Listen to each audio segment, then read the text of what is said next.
idol, ito nga pala yung luya dito sa loob ng gubat. Then tinatawag namin basog, mga idol.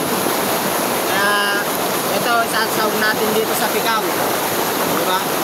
Itong luyang dila ay luyang bundok. Dito nakukuha to sa gubat, marami nito dito, mga idol.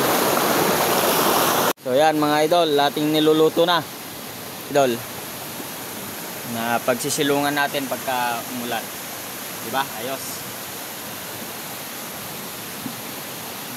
Sa gilid lang tayo ng sapa. Tapos ito, yan yung pikaw kanina na ikukuha natin. Papakita natin mamaya pagka naluto na mga idol, pagka pwede nang kumain.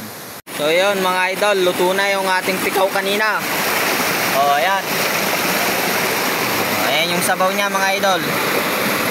Tapos ito yung pikaw, diba? Ito yung basag.